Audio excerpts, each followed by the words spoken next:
A paz do nosso Deus, irmão. E Senhor Jesus, eu queria mais uma vez comentar um texto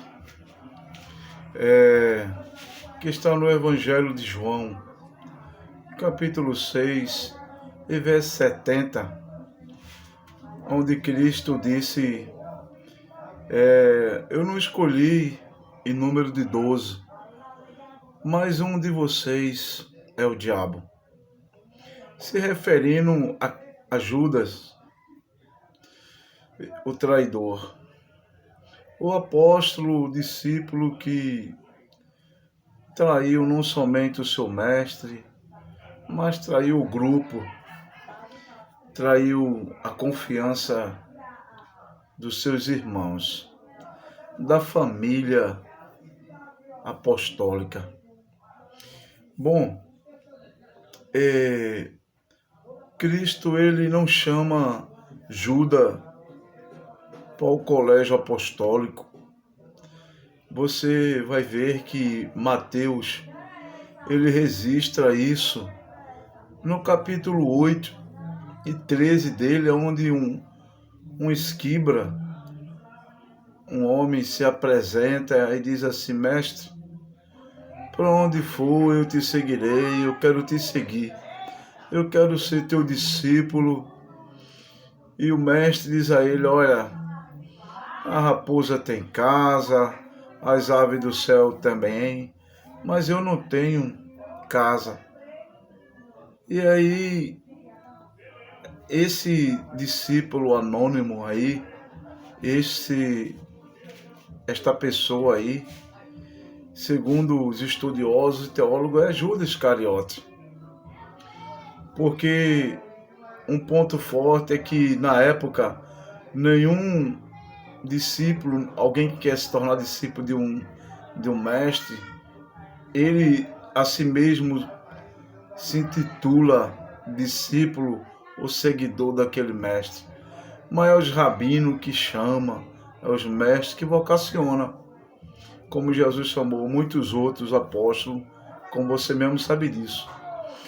E Judas, o seu nome quer dizer elogiável, abençoado, tornou-se mesmo uma coisa terrível, pois várias gerações as pessoas se recusam a botar o seu nome no filho, botar seu nome em alguma coisa. Judas, ele era filho da perdição. Era filho da perdição. Jesus disse na oração que está lá em Mateus: Pai, nenhum que tu me deste se perdeu, senão o filho da perdição. Então o próprio Senhor, ele sabia que Judas o iria trair? Sim, sabia. Se você confere lá em João 6 e 65, você vai ver que o apóstolo João escreveu lá: e há alguns que não crê, e aqueles que não crê, o Senhor sabia aquele que o iria entregar.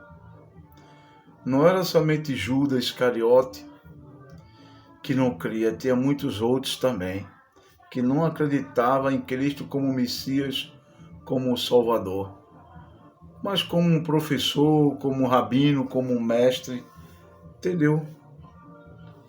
Exatamente isso que eu estou falando. Se você for olhar para o Evangelho de João 13, no lavar dos pés ali,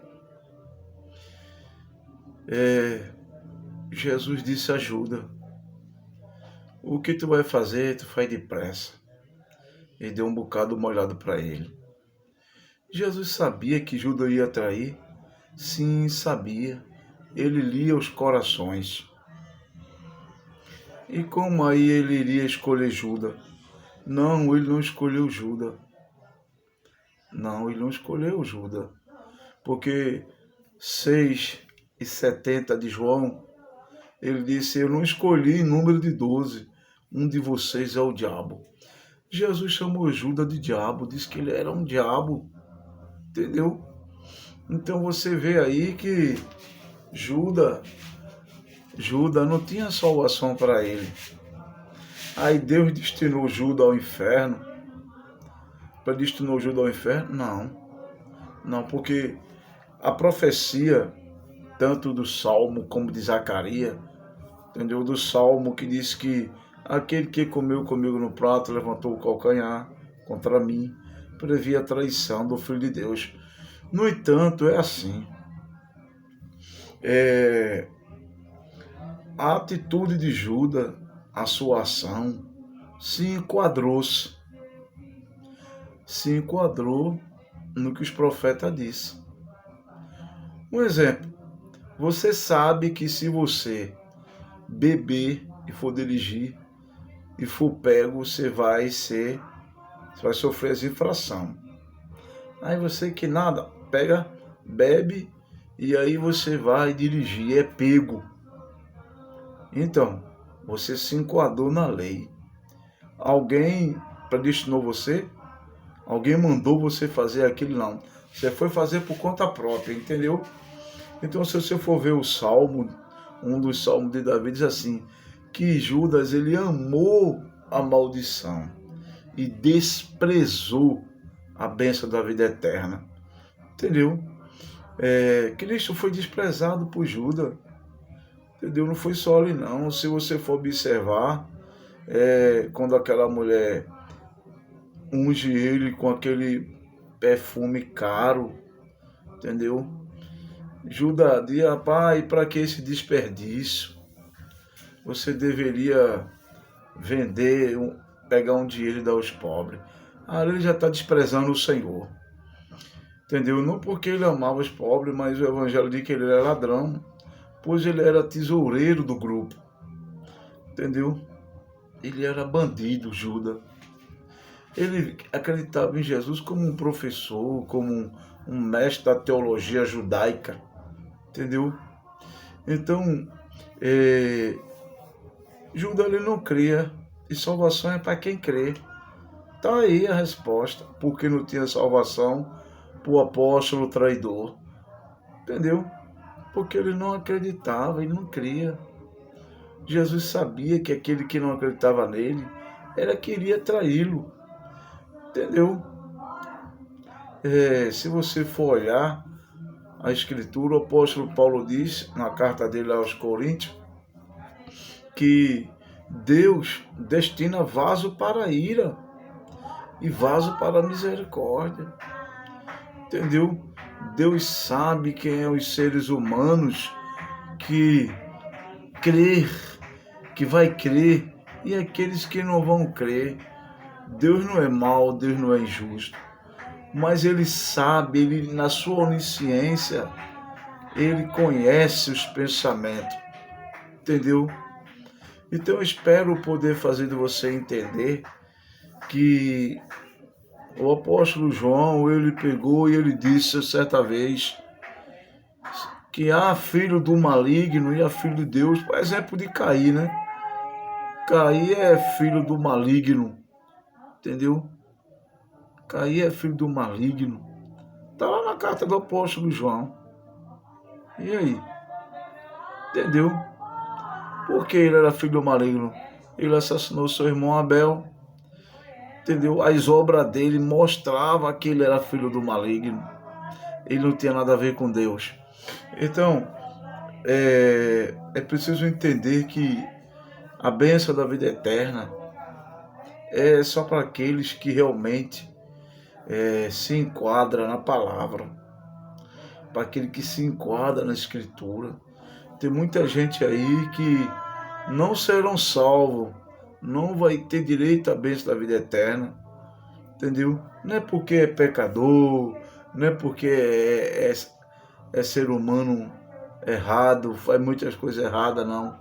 É simplesmente por ele não crer, simplesmente por ele não acreditar, por ele não querer, simplesmente por não dizer sim, simplesmente por negar, simplesmente por não não se importar, não tem importância para ele não dá valor, entendeu? Ele não corre atrás, não vai atrás, não busca aquilo ali. Eu quero finalizar isso, dizer que Paulo falou, lá na carta dele de Romanos, ele disse assim: há ser humano que ele não se importa em conhecer a Deus. Então esses seres humanos que demonstram um total desinteresse em conhecer a Deus, Deus também o entrega um sentimento imundo, sentimento cruel, sentimento impiedoso, para eles praticar todo tipo de maldade aqui no mundo, de impureza, de imundícia, entendeu? E depois vir um julgamento. Deus deixa com que os espíritos imundos, os espíritos maléficos, se apoderem de um ser humano e faça ele ser, por exemplo, um matador, entendeu? E crie nele um sentimento perverso. E ele faz todo tipo de obras perversas e maléficas, matando gente, fazendo, acontecendo, para depois ele ser julgado. Deus permite que um espírito imundo se apodere daquela mulher, ela vire gay, ela vire lésbica, aquele homem vire gay, e outras coisas aí, e faça todo tipo, entendeu? De imundícia, de obras de imundícia, para depois ser julgado, entendeu? Depois já acaba sendo condenado. Por quê? Porque ele despreza a Deus no seu coração. Somente isso. E o Salmo de Davi diz que todos que desprezam a Deus serão jogados no inferno. Não porque Deus queira, mas porque o ser humano não se interessa em conhecer o Criador, que é bendito eternamente e ama todas as criaturas, e quer todas as criaturas na vida eterna. Que Deus os abençoe. Faça tudo com oração e pesquisa e vai para frente.